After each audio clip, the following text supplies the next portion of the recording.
Initiating System 1.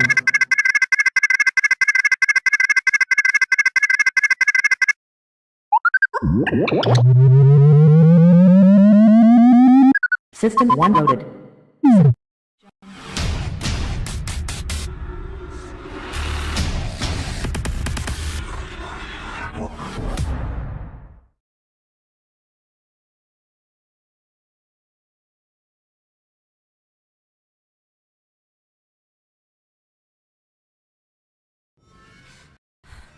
The GoreCast is brought to you by American Horrors, the greatest uncut horror channel in the world.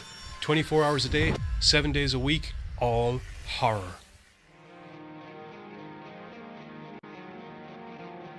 As well as the station of decapitation without your head. America's longest running horror channel, www.withoutyourhead.com. The following program is rated TV MAL. It contains strong language and is intended only for mature audiences. Viewer discretion advised.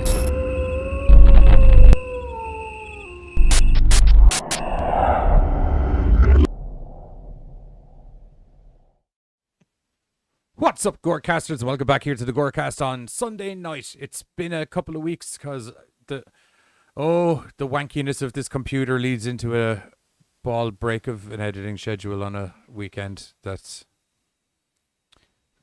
uncontrollable sometimes.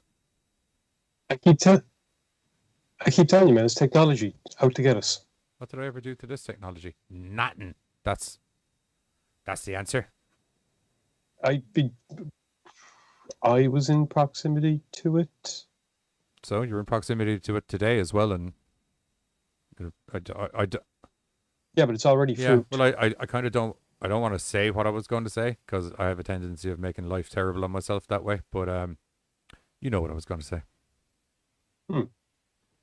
Anyway, the plan tonight is to keep, as usual, to keep in theme with our show on American Horrors that'll be starting up in an hour, which we will hopefully be just finishing in time for.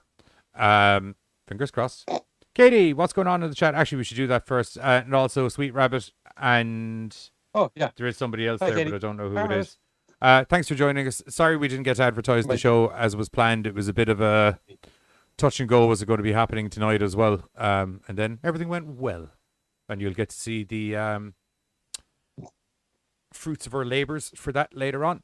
But as I was saying, the plan for tonight is that we are doing a load of fan-made horror movies because we're reviewing a load of fan-made horror movies over on American Horror tonight, 8:30 p.m. CST and whatever that equates to as GMTs. So we thought there was a few that got mentioned in the show, but we didn't really get to get into them. Predator: Dark Ages being one specifically. Yeah. And there was just a couple of ones that we thought, I wouldn't mind having a chat about that as well as what we got to talk about in the TV show. So we have Predator: Dark Ages, which is essentially quick synopsis. It's what happens if you're in medieval England and the Predator shows up. I'll tell you what, a fuckload of fun. That's what happens. Yeah. We also have Ghostface, much. which is a new person has donned the Ghostface killer mask in the Scream-related franchise and is trying to start a new franchise of his own with some different methodology behind it than the people previous to him. And also, I just realized that it's not necessarily in this order. And also we have Halloween Revisited. You actually went backwards. No, they're just completely cock-arse. We're starting with Scream. Oh, we also have Halloween Revisited, which is just a nice little Halloween flavored short, basically. Yeah, where Michael tracks down a different member of the Strode family, perhaps before running into Laurie. Cousin relative. Yeah. There's an explanation on the mother's side. I don't know. That's it. But as is customary on a Sunday night, a Tuesday night, and a Thursday night, we have some news bits for you. So myself and Giz are going to jump over to the newsroom because we're professional that way, and we'll be back with you in 2 seconds.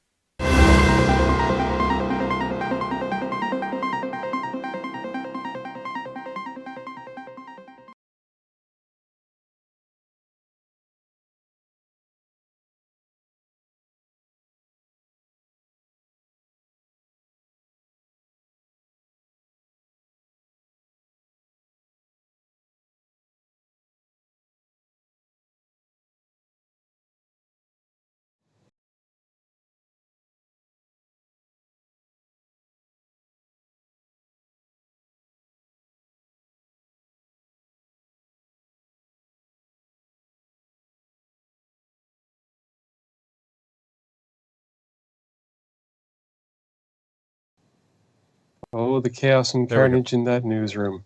We're in. Sorry about that. We had a bit of a lag spike there. I think. That wasn't worrying, Yeah. I swear. Right. Anyway, while I wait for this encoding overload. Sorry, we were a little bit jumpy for the time being. It'll just take a second for everything to catch up. Also, Katie, no worries if you have to head away early. That's perfectly fine. It's not. Yep. We didn't think we were going to come back from our news bit there for a second. It's not school or work, so you don't need to ask for permission to leave. But we do appreciate it. Anyway, you have news bits for me. I do. Up first on the board, coming out on VOD and in selected theaters, thanks to Brainstorm Media even, is going to be the female-driven and directed thriller Bloodthirsty, which got its world premiere on the closing night of the virtual Fantastic Fest celebration this year. Let's see now. I'm saying that's some name for the show, for the thing. Yes. For the horror festival. Okay. Directed by Amelia Moses, conceived and written by mother-daughter duo Wendy Hill Tout and daughter singer-songwriter Lowell. The film Bloodthirsty is about a vegan singer-songwriter named Gray, who goes played by Lauren Beatty, who goes to work on her second album with notorious music producer Vaughn Daniels, played by Greg Brick. But as the album progresses, she starts to transform into a powerful beast with a thirst for blood, meat, and hunt. Very good. I like it. The film is set to feature music from Lowell Hill Tout, the singer-songwriter duo, or part of the duo. And also, what really caught my attention was it's got Michael Ironside in Done. it. I'm in. When's it out? I want it. I'm going to get the DVD box set. What is it? When is it? Want it. VOD platforms and limited US theater release happens on April 23rd, 2021. We're on a very large screen now, Rabbit. Welcome to seeing us in human size. Kind of, because we're tiny. We're tiny. Oh. Well, in regards to the Skype window, I suppose. Yeah, and the general layout for our COVID-friendly show setups. Yeah, but we'll get larger. Which isn't the reason we're doing it, because it's just easier and it's more comfortable. Yeah, pretty much. I'm down for that, but I won't lie to you. I was pretty down for it before you mentioned Michael Ironside. But yeah, that was the part. I was kind of like, oh, this could be interesting. Michael Ironside, I'll watch this. Yay! So right, yeah, like I said, coming out April 23rd, 2021. 21. Oh wait, it is 2021. Yay! Right, next up we have. It's obviously got something to do with Netflix. Brand new TV show. Yes, there we go. Oh, actually, sorry, this is the second season. What? What's the name of it?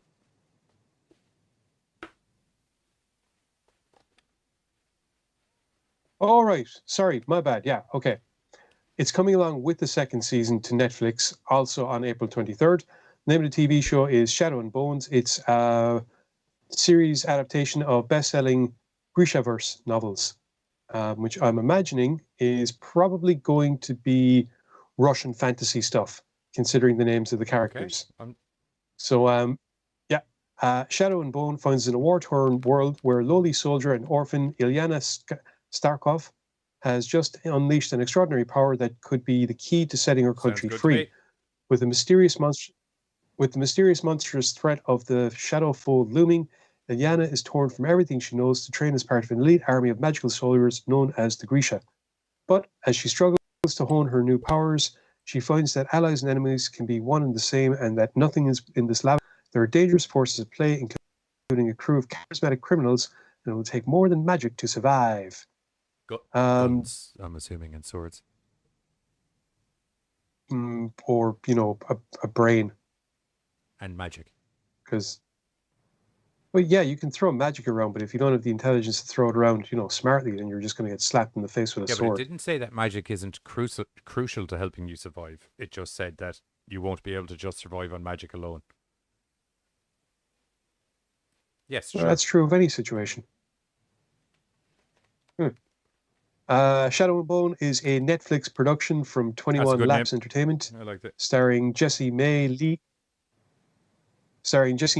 as Ilana Starkov, Archie Renault as, I'm not even going to try and pronounce you without hearing you first. The names progress into suitably less and less pronounceable by me. Well, I can definitely pronounce Jasper Fagan. Fahy, you mean? General Kirigan. Fahy?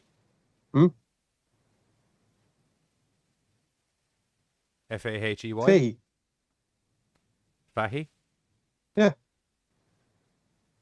Fahy. Okie dokie. Mm-hmm. Anyway, there's a trailer for the second season up online if anyone's interested, and I imagine perhaps I'm late to the party and there was already a first season and I watched the beginning of this. My bad. This sounds familiar.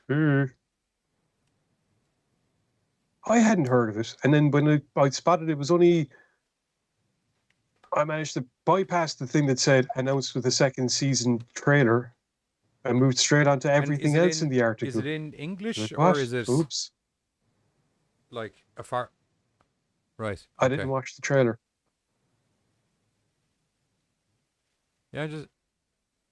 When I saw the name Starkov, I assumed Russian, but then when it was Jessie May Lee, I'm kind of like, well, that doesn't sound like a very... perhaps I'm wrong. Wouldn't be the first time, won't be the last. Probably not even tonight. Because I am notoriously wrong. No, doubtful. Wait, what? Bastard. News bit, I think. Next news bit, yes, please. Ooh. Is that Okay. right? This has me Go on. excited. No, you go on. What? Oh. Yes, it has me excited because for a long time there was talk of a Red Sonja movie because we haven't seen a Red Sonja movie since 1985, and let's be fair, that wasn't the most accurate depiction of the character. Got the job done, I suppose. She was a lady barbarian and did have a sword. That's about it. Anyway, can you think of any there's other been talk of a proper new Red Sonja similarities that movie. drew? No, that's Cool. why I'm I moving was swiftly I was along just making to the sure there meat and wasn't bones some of the article subtext itself. I'd missed or something like that in the movie. Nope. The fact that they got in like Arnie to not play Conan while still playing Conan was playing a better Conan actually. As Conan, but not Conan. In Red Sonja, a movie about a lady While playing a barbarian that better has nothing to Conan. do with Conan. Well, she does. Well, the Hyborian Age, Yeah, there's been crossovers and stuff. Well, there has been in comics since the character wasn't created until 1973, and Robert E. Howard was, to the best of my knowledge, very much dead at that stage. Anyway, like I said, there's been talk of a new Red Sonja film for absolutely fucking ages. In fact, Rose McGowan was set to play the character herself until she ended up being injured in, funnily enough, the filming for the Conan movie, which, by the way, was fantastic because that was a far better depiction of Conan by Jason Momoa than Arnie's. But for some reason, everyone thinks that Arnie's monosyllabic version is the way that Howard wrote the character. Like It is not. Sorry. Get to He the does, he horsey. does. Anyway, Millennium has been looking to do a Red Sonja movie for a while now, with Joey Soloway down as being the director of it. Recently, THR has reported that Tasha, I don't want to You get can this do wrong it. again. I'm going to say Ho, H-U-O. How? Wow? Who? How? I feel better if Ahua? you're mangling it as well. That's... Oh, we're so getting kicked off the air again. Anyway. What, for not being able to pronounce people's names? Tasha Hua. Because people in this day and age get all like their fucking Yeah, knickers in a okay, twist because right. they Okay. try to insult Well, them. before anyone gives out, I'm going to send you a load of Irish female names spelt in the way that are spelt in Irish, and you go and pronounce those names for me. And if you get all of No, those right, But Tasha is what I got right. It's her surname I'm mangling. okay. Well, I can't. There's if you go to any Irish Anyway. surname in Irish, it's a fucking mouthful. Mm. Guarantee you get Sean mine wrong. McGillibon. Anyway, That's me. that's not even close to me. Oh, right. Anyway, I know it's not close because Sean's John Tasha, or what? Jonathan. Tasha Hua is going to be writing Red Sonja for the Millennium. That's pretty much what I was trying to get to. She's also, by the way, going to be show running the Netflix Tomb Raider series, which has been recently announced. You know, I'm okay So, with that. It could could be be because I've interesting. been stuck into the Tomb Raider games for the last couple of months because they've been giving them away on PS4. But I'm in the mood for Possibly. a Tomb Raider TV series. Are they going kind of with the young Lara Croft of the more modern games? Or are they going with the more... I don't know. I'm reading an article Oh, yes, about I Red completely Sonja. forgot. Sorry, I got sidetracked with video game shit. Thoughts? Well, apparently Tasha loves Red Sonja, and she always has done. She was so honored to help shepherd her story and start the cinematic journey. There could not be a greater moment in our world for Red Sonja's ways of wielding power and her connection with nature and our planet. This is actually Soloway that was saying this in a statement. Oh no, sorry. What? They worded that weirdly. That's the word. Okay. Sorry, that was a statement from Joey Soloway, who's still on board to direct it. My bad. Jesus fuck. You all right there, Ted? Not really. Can we just move on to the reviewing of films part before I butcher anything else?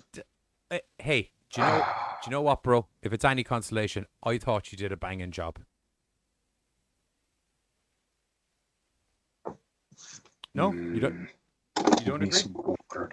Wash out this. I thought you did a great job. Anyway. Fucking Anyway, majestic would be the word I'd use. With any luck, the character we get in the whenever it arrives on Red Sonja movie will hopefully be a little bit more in line with the 1973 comic character as opposed to the 1985 movie character, which wasn't bad but wasn't exactly right. That's one way of putting it. As I said, Great. as I said, they got the barbarian sword wielding horse lady part right, and Yeah. and you know, that's three facets in the defense of the original Red Sonja movie. That's three facets you could have fucked up, but you didn't. So I will give you a pat in the back that way. I'm trying to end on a positive note. Okay. That's the end of the news. We're going back to the studio now. Bloink. Is it the... Oh, yeah. That's...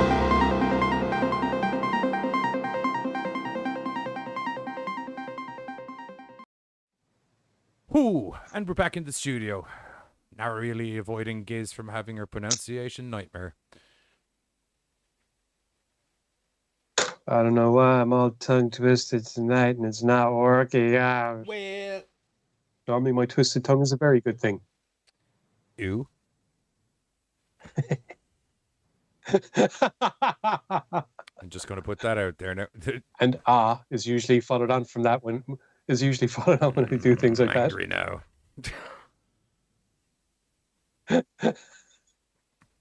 Anyway, will we move on to our movies for the night? Might be for the best. Right, perhaps. so first up we have Ghostface. I'm not aware of the year. Come to think of it. I think it's 2018. No, it's not. That was the Halloween. No, that might have been the Halloween one. Ghostface was made earlier, 2006. That's Brian Kupke and John Slade, Yes. wasn't it? Ghostface fan film. Yeah, I think that was 2006. 2006. So we got around to it eventually. Woo! But yeah, you get everything you're kind of looking to have in a Scream movie in this. Although I will say that the killer is what some could say exponentially chattier than in any of the other movies. Well, no, I mean, kind of the liked thing it. is, And the I like the effect rationale, it did with the voice. the rationale as to why he's a lot chattier is very sound. Because customarily, all of the No, he's- Ghostface people, they do most of their chatting when they're doing the mandatory big reveal of who they are, and that's when they get all chatty. Where this guy has no interest in getting his name out there or trying to make a name for himself or anything. He wants to make a name as Ghostface. No one knows what I look like. No one knows who I am. Yeah, I'm just that's- going to be a really cool serial killer that just goes murdering who I want while wearing some dapper attire. Yeah, so he's trying to track down Sydney, Dewey, and It's forgotten the 2018 for the reporter and his Ghostface film, name. yeah. The one I'm looking Is at it? here says 2018. Ghostface 2018 fan film. oh, I thought you said I was right. It was I didn't get 2006 to a few check it minutes up ago. yet. Oh, okay, fair enough. I have now checked it up. Um, It was 2006. Okay, what's the name? Sydney. There we go. No, not Sydney, not Gail. Dewey. What's the reporter? Gail Weathers. Thank you. So, yeah, okay. Couldn't remember for a second. So, this Ghostface is trying to track down Dewey, Sydney, and Gail, and she has. It starts off with one guy tied up, and for some reason, he's not saying a word as Ghostface is Meticulously meticulously Weird. describing exactly what he's going to be weird doing to him snap. next. You and I both said meticulously at the same time. Because it was the most appropriate He word took for what the fact he does. that he was definitely getting murdered, what only can be described as quite well. He did, and like he's basically it's being outlined for him that he's an idiot if he keeps his mouth shut. He's an Although idiot if he maybe doesn't he give was up the having like a information. manly man moment. Do you know what I mean? Do you know where you're kind of like, I can't give up the info, which means I'm definitely going to get my shit stabbed in. Maybe I just won't freak out. Go out with a bit of decorum and a bit of dignity. I'm just trying to put maybe. some substance behind it. I won't You lie to must you. I found it really, a wee bit really- odd how well he like. I would go for the decorum and dignity factor as well, but I probably would have said something. Do you know what I mean? Go fuck Go yourself. fuck yourself. Once I eat my way through these ropes, you're fucked. You call that a knife? This is a knife. You know, try and lighten the mood. Maybe I don't know. It depends what way I'm going to go. But I won't be a screamy little bitch boy. But I would try and. Might I recommend a red Chardonnay I'm not going to fucking eat. for when you try to eat my liver, of course. That's a good way of getting stabbed instantaneously, I think. Do you know what I mean? You think I'm a cannibal? Well, look, from what I've read and seen on news documentaries, you're either fucking me or eating me. That might be the offensive that could I'd work. We just rather actually just eat me. upset and disgust him to a point that he just leaves.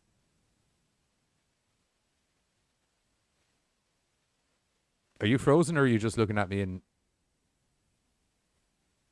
gizzles? Gizzles.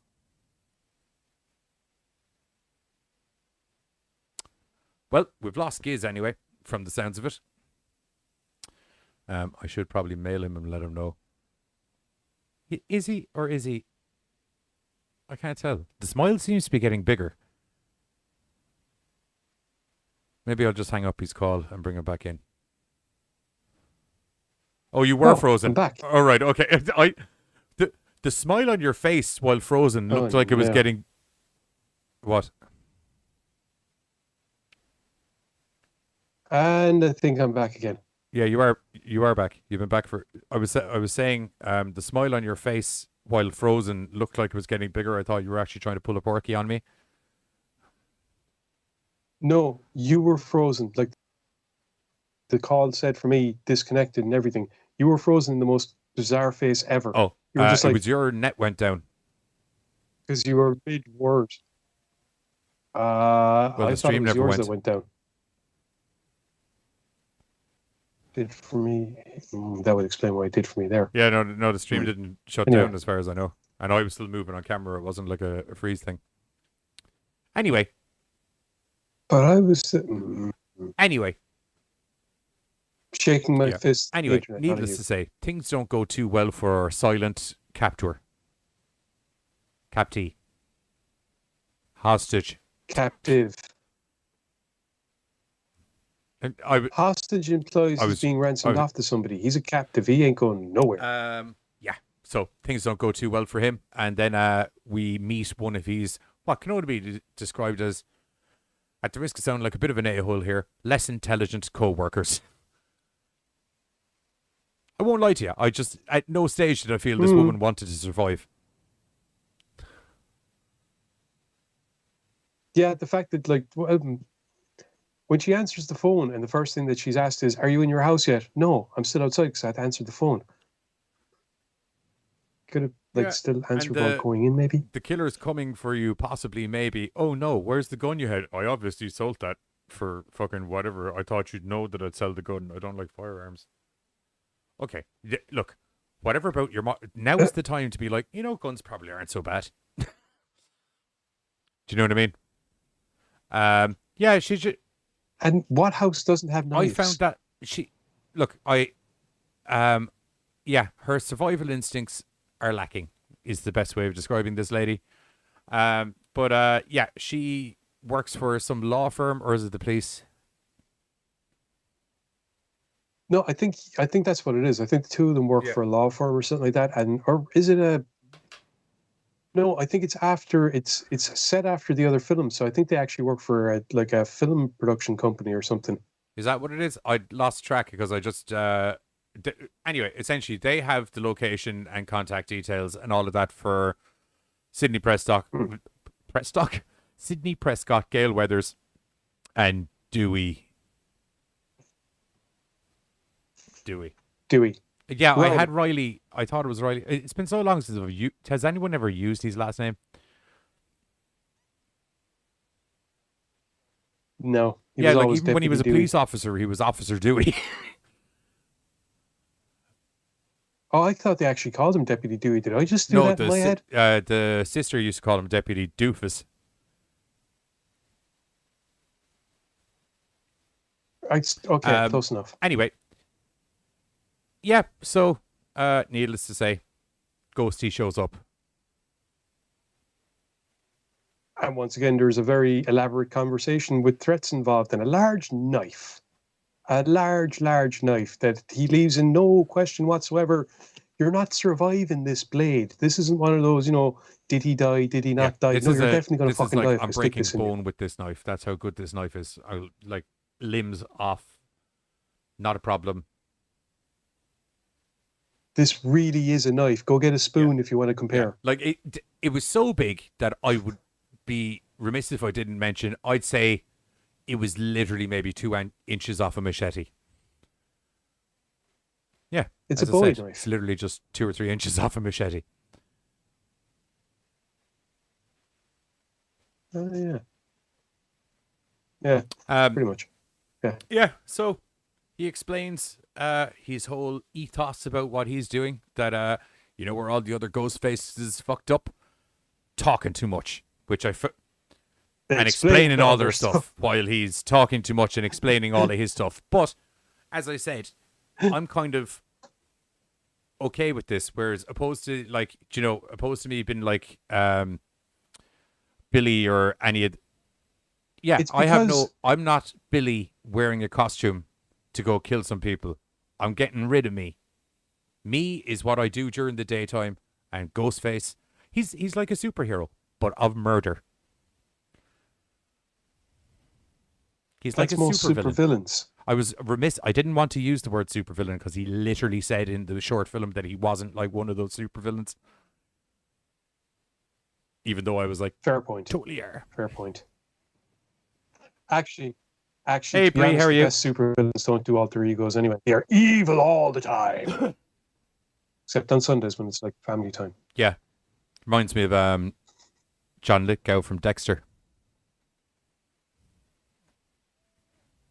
Yeah, I was just thinking Skeletor. What? Anyway, Yeah. Look, all in So, all, this yeah. is a fun little one. And if you're kind of interested as to what way could the Scream franchise go, this would be an interesting one. Where he's a more serious style killer, I suppose. yeah, like I said, I think it's just admittedly, though, like you said, he does talk a lot, but the way I see it is those other guys, when they were doing a lot of their talking, it was after they'd taken off their mask when they were being stupid, and it's like, haha, That's look at me, literally what aren't I I said great? earlier. Whereas this guy's kind of like, Yeah, this guy does Okay, his but this I'm guy does agreeing his with you. talking as Ghostface. Like you're physically going to need Yeah. to murder this guy for you to find out who he is. He has no interest in pulling a mask off. He has no fucking agenda as to why he wants you. He just likes killing people. And the best, except at the end when we get it clear. except at the end when Go on. We get a clue. little clue, little clue, Little clue. just a little bit. It's a good. Yeah. Yeah, I thought it was But good. he's not fucking around is the story with this thing. Do you know what I mean? I do my bit of chat, everyone gets murdered, and then I go about my day. That's it. Kill, kill, kill. Mm. Anyway, that's Ghostface from 2018 or 2006. We're going to hit you with the trailer first, because... See, actually, I think I can figure. I think I know what the issue is here, right? I think it was. I think it was made and originally done in 2006 and then re-released in 2018 because there is a bit underneath written by Brian Kupke, and he actually says that this is a film I did with John Slade, and I think that's where it says 2006, and that's where I got. All right, perfect. Got it in my Okay, head. cool. Well, we're going to hit the trailer for Ghostface, and then we're going to be back where we're going to be talking about you and I are going to be revisiting Halloween, I suppose would be the best way of putting it. Yes. Yes. We'll be back in a couple of minutes. Yes, we are.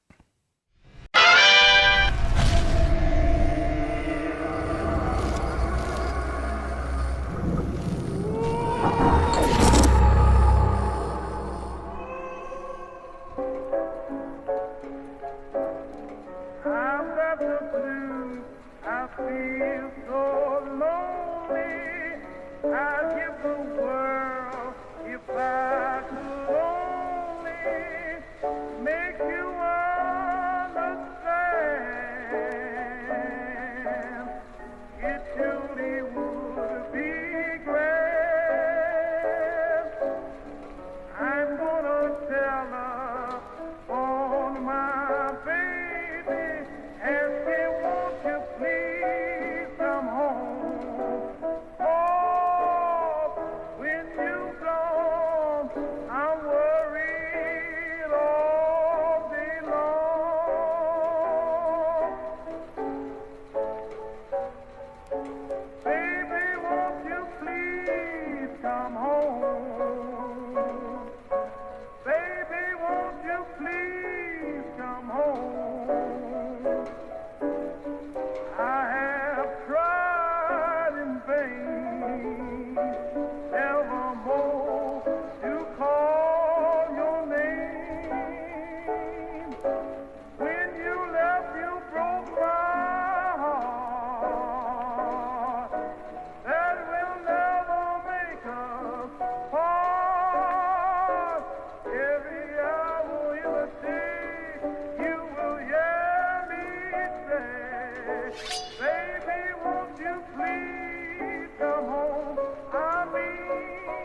Alrighty, so that was the trailer for Ghostface. I like that trailer.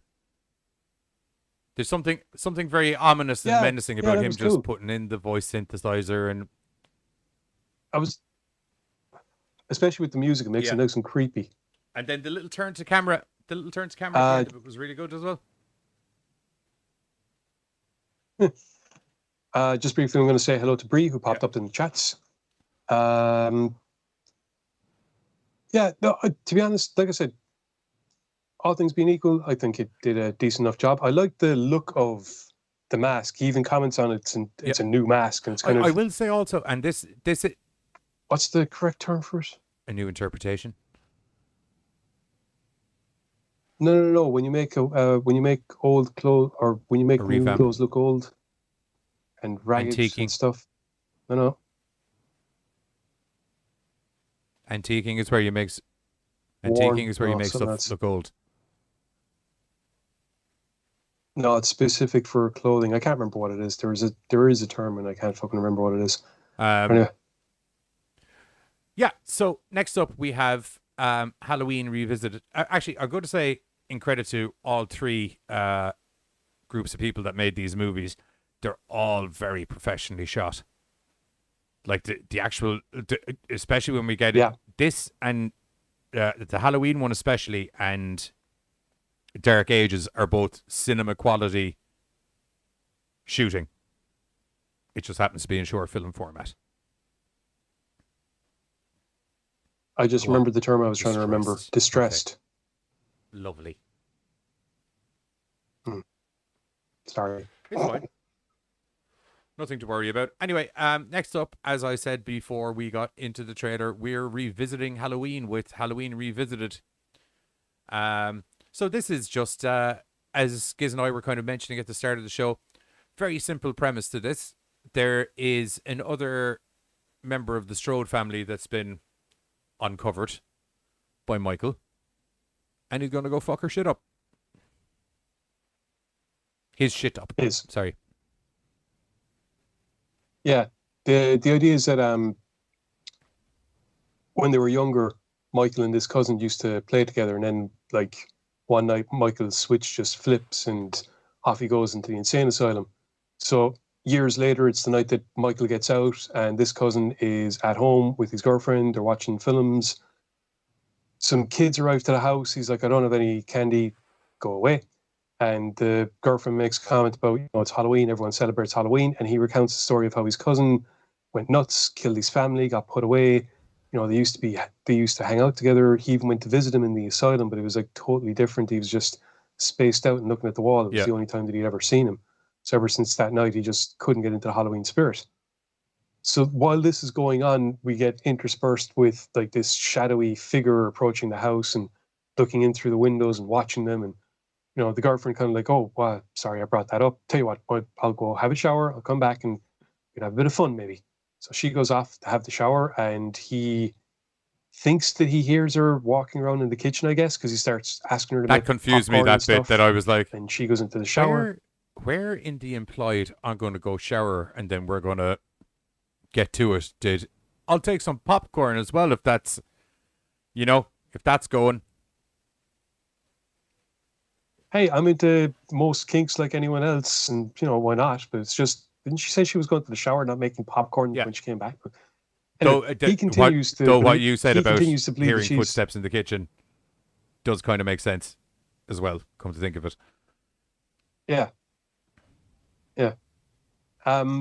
He continues to think that that's what he's hearing, and then a few minutes later, while they timed it well because he's watching the original Night of the Living Dead, and so the original. So just as the film, as Barbara starts screaming, is when his girlfriend, who's up in the shower, all of a sudden gets a kettle full of steaming hot water, which is what Michael was doing. The shadowy figure was doing, messing around in the kitchen, steaming hot water into her face, and then knifey, stabby, deady. But it's timed really well, so he doesn't have a clue about it.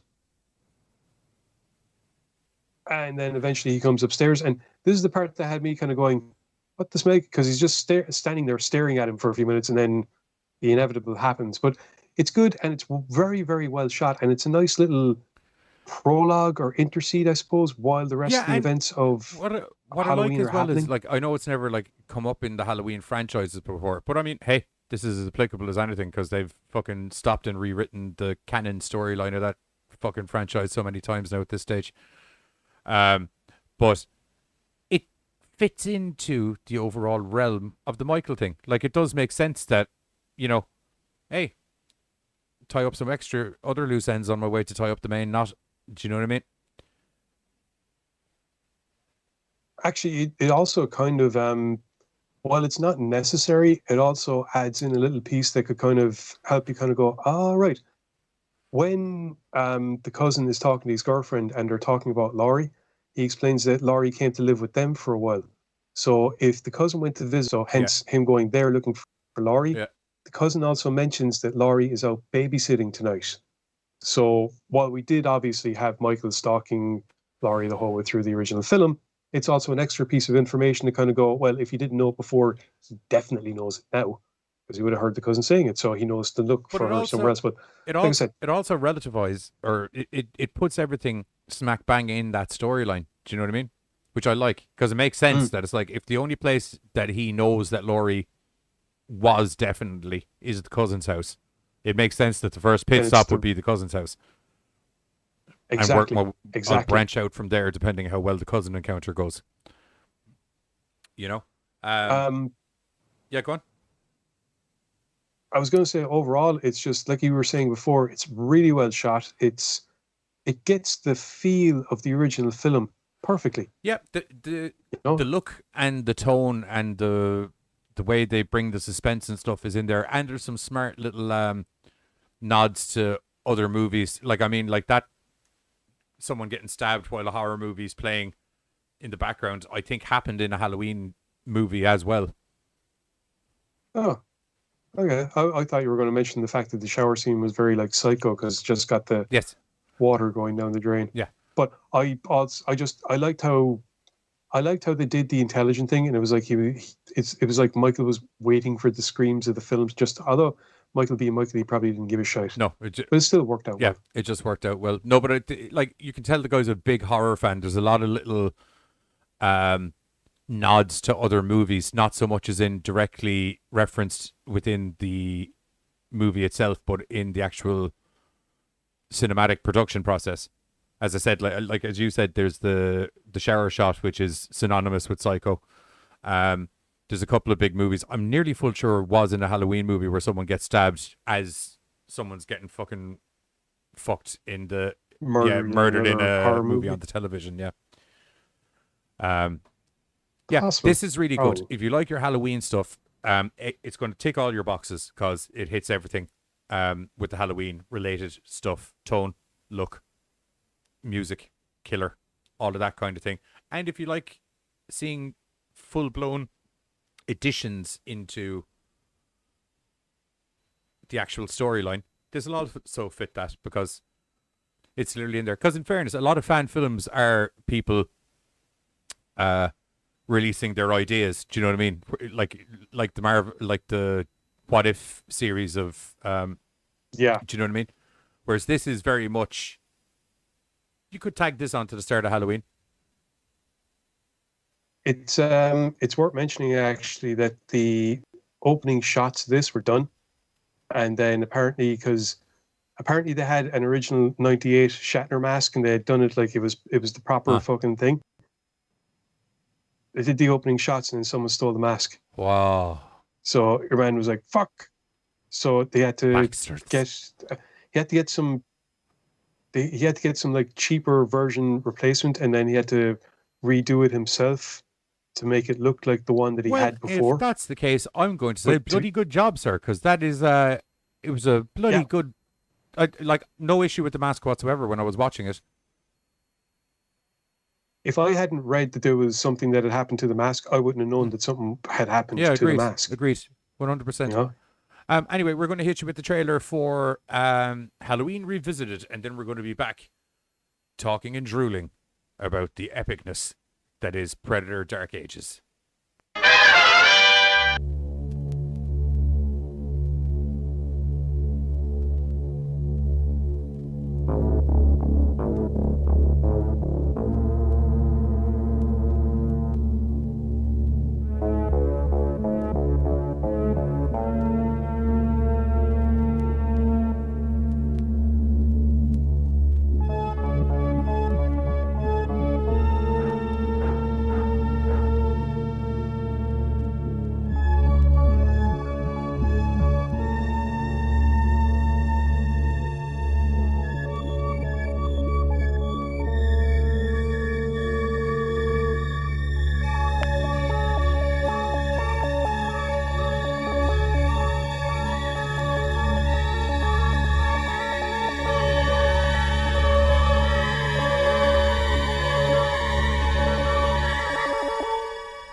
For me, so if it has frozen, it hasn't frozen up yet on my end. Must have just stopped there. Yeah, so that was the trailer for Halloween Revisited. Had the same release date as the remake of The Omen. Yeah, it came up at the end of the thing, the 6th of the 6th, 2006, which I remember distinctly was the Omen release date as well for the remake. Huh. Obviously. Huh. That was well timed. Yeah. Oh yeah, obviously. Yeah, you know, Omen. Yeah. But once again, can't overstate how much the feel of it works into the original Halloween movie. The probably because we did have in the original film those scenes where Mike is pretty much looking in windows at people, and that was much of what he was doing in this. Sorry, I wasn't particularly paying attention to what you said there. You're going to have to repeat that. I was saying that the film had the same feel, or that this had the same feel as the original Halloween movie, primarily, I think, because of the stalking nature of the guy that had playing Michael did a very good job of playing Michael. I think it was the guy that might have made the film. Well, then he did a very good job of playing Michael. Like, he had to walk down the whole, you know, he wasn't too fast, he wasn't too slow. Very robotic with his actions of killing. Maybe I'm wrong. Okay. Well, I might have been wrong about who was playing him. But yes, you were absolutely right about how he depicted the character. Yeah. Whoever played him, jolly good show, sir. How about that? We'll leave it at that. Right. Last up, we have Predator Dark Ages. Goddamn kids, strap on in, because this is a hell of a lot of fun. So, we're back in medieval England. Some people have been getting murdered. Some knights have been sent out to find out what's going on. Uh-oh. It's a predator. Yeah, it's worth noting that it's not necessarily England, but it is Knights Templar that are involved, because they would have been in France and Spain and things like that as well as the Crusades were on. They would have been intentionally spreading east, but you know, English knights in miscellaneous country. How's that? Yeah, pretty much. That okay there for you, bud? Yeah. Okie dokie. That's good. Marshal Thomas has been called into a situation because, well, as the friar that meets him puts it, the village nearby has made a rather generous contribution to the order, so clearly it's God's will that we get involved. Even Marshal Thomas is kind of like, yeah, God's will, right? Not buying it for a second. Thomas has been in the Crusades and is naturally disenfranchised with the. Oh, welcome back, Katie. Thomas has been in the Crusades and is naturally disenfranchised by the whole, you know, killing in the name of bit. Sorry. And I thought you might like that. And has been summoned back because, quite honestly, he has a reputation for being a badass. Him and his band of merry men, including Freya, who, you know, is very much, despite the fact being a woman, more or less a man, according to everyone else in the group. There's even a joke about, haha, he thought you were a woman. Unfortunately, there is one slight rub in Thomas's little field day, despite the fact that, you know, obviously the stories about witchcraft and a dragon and all the rest of it is bollocks. There's clearly something there, but the big rub is the fact that this demon, as the people are calling it... Well, in fairness, for medieval times, been encountered... it's a fair assessment. Yeah, you know. Oh yeah. But the big rub is that it's that this demon has been encountered before, and they have the person that encountered it before here to help them. And Well, unfortunately, he's kind of the enemy as far as you're concerned, because it's a Sarasan. You know those guys you've been chopping into for the last decade or so. Yeah, one of them. Hey, Father And, Gary, how long are we killing all he's of not them? too happy. Oh, Jesus, it's at least 15 years. Okay, cool. Well, sure. And that's just this crusade. I'm not quite sure which one they were onto at that Could stage. be version 2.0. But yep. So Saeed hasn't given up bollocks about religion, because this thing is happy to kill Muslims as well as it is Christians. But if Marshal Thomas doesn't want his help, unfortunately the Friar insists, no, Marshal Thomas needs your help. So it's happening. We're frozen up at the So minute.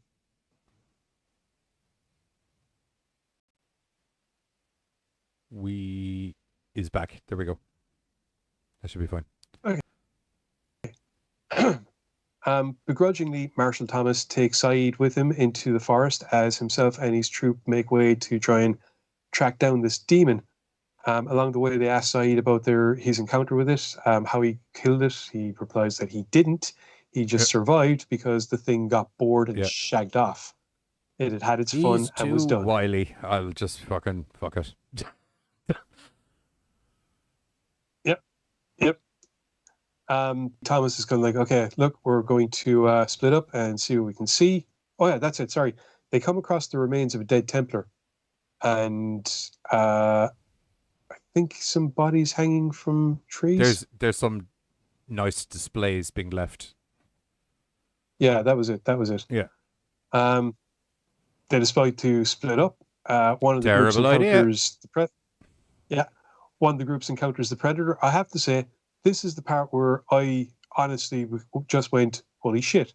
Because they got the cloak as perfect as the films. Yep. Better, in fact, than one or the two versions I've seen. Yep.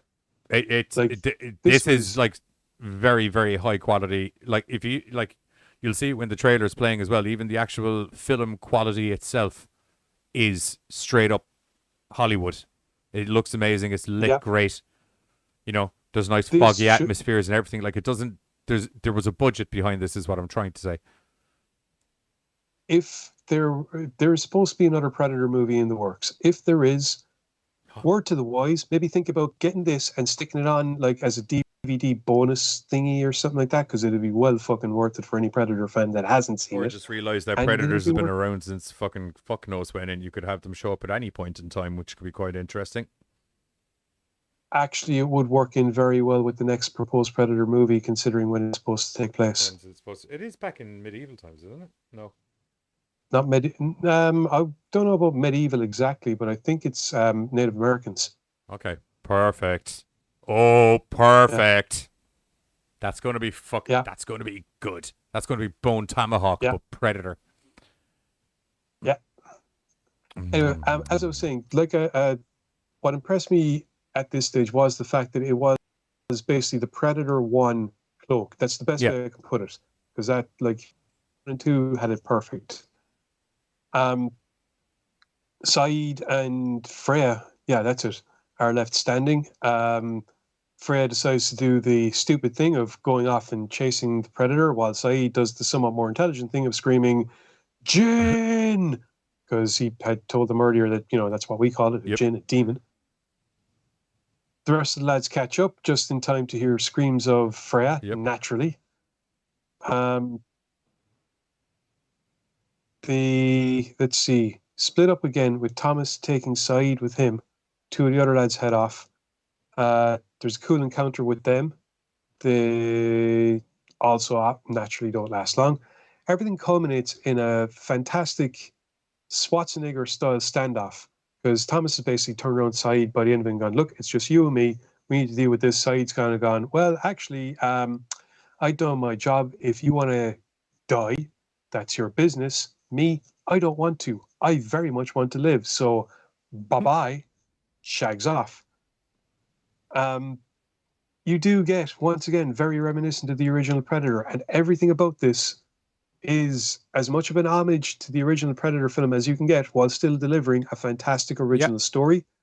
So you get the nighttime standoff. You get Marshal Thomas dropping on a torch in the middle of basically the killing grounds, looking for a Predator, screaming at the top of his lungs, "Go on, I've taken hard enough," basically. Can I say I loved that because it's like as hard ass as fucking Arnie and Danny Glover were made out in the movies. Do you know what I mean? They went on the defensive, offensive against the Predator, whereas that knight literally pulled out his shield and just walked through the woods, just like, "Come on, motherfucker, let's get fighting." I think that was one of the reasons that I think the Predator was so willing to walk away as well. That he was kind of like, "Do you know what? These two boys have exhibited this epic amount of ballage in front of me." Actually, I was going to say, do you know what? That's probably why the Predator just, not even cloaked, just walked up, waited for it to turn around and went, "Fair fight. Doing? Let's go." Boom. Yeah, and it was a fucking class fight too, because the Predator he actually drew the sword most likely from the Templar that he had slain last, and it's actually a sword fight until the Templar disarms the Predator, and the Predator goes, "Screw this," whips out the claw. Oh no, he sticks him, headbutts him, whips out the claws. It's a great fight. It's a great fight. And it's totally in the Predator's MO to be like, okay, we want to do sword battle, we can do sword battle. That's fine. I use Predator. Okay, you're really good with this sword. I'll probably just go to the thing that I know how to use properly. Schnicked. Get my Wolverines still on. Still a bladed weapon. Yeah. It's still a bladed weapon. It's completely fair. All in all, go see it. It's on YouTube. All the info will be in the trailer when the trailer starts playing. Go watch it because it's fucking amazing. Yeah, written, directed, produced by James Bushe, who did just a fucking amazing job. I especially like the fact that the music of this, every single piece of music in it, is basically the Predator soundtrack, except done with medieval instruments in medieval times. Think like Robin of Sherwood, that kind of deep, ominous style applied to the Predator notations, I suppose. As I said, go check it out. All of these are on YouTube. Myself and Giz will be back with our ratings there in a couple of minutes after the Predator trailer, and to say our goodbyes and let you know what's coming up in American Horrors very shortly. So we'll catch you in a moment.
There we go.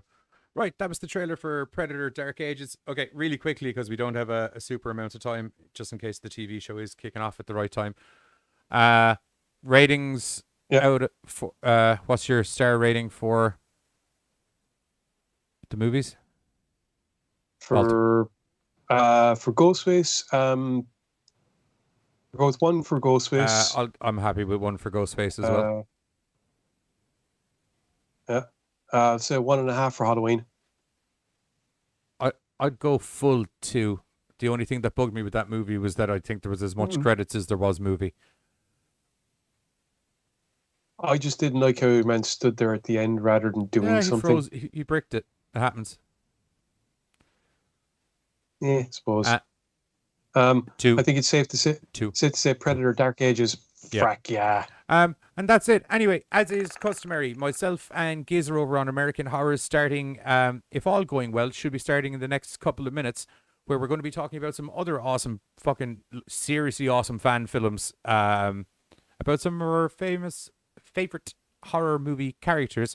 We don't have a trailer for it this week, but I'll give you a little treat, and you can see the trailer for next week's episode instead, where we're going to be talking about some of the wackiest works of Nicolas Cage in horror, and we're also going to be reviewing Willy's Wonderland, which, from what I understand, is batshit fucking mental.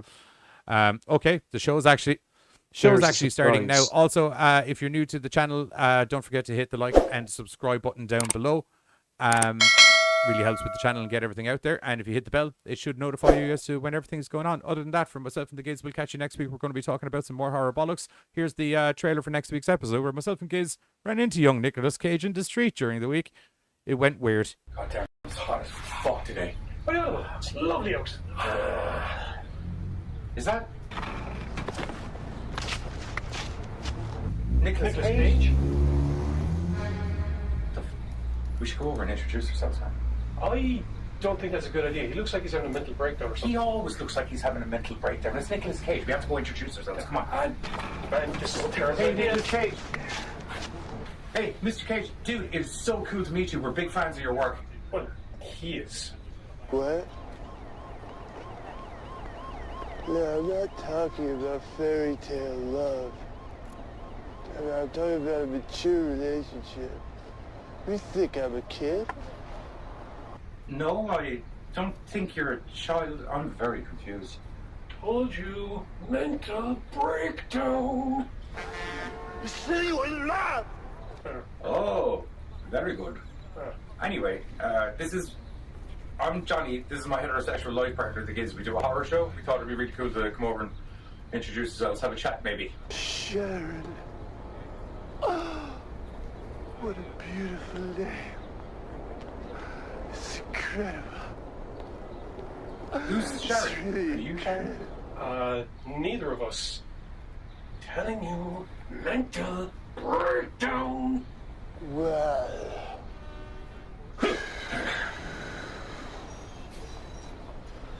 Just thought I should tell you. Okay. It's right off my mind. Oh, yeah. Oh yeah, what? Man, I'm telling you, his rubber snapped. He probably went on fucking method doing that Willy's Wonderland film recently. Come on, Sharon. No, I'd love to, but we really can't. We have No! You like that too? Jesus Christ, Well, that was actually, weird as fuck. Man, I am telling you. You know what, this gives me a good idea for an episode. Join myself and the Giz this Sunday, 8:30 p.m. CST, and whatever that equates to is GMTs, only on American Horror. Where we're going to be talking about some of Nicolas Cage's craziest roles in horror, as well as reviewing Willy's Wonderland, which has recently come out. You know, I think he was having a mental breakdown. Ah, for fuck's sake!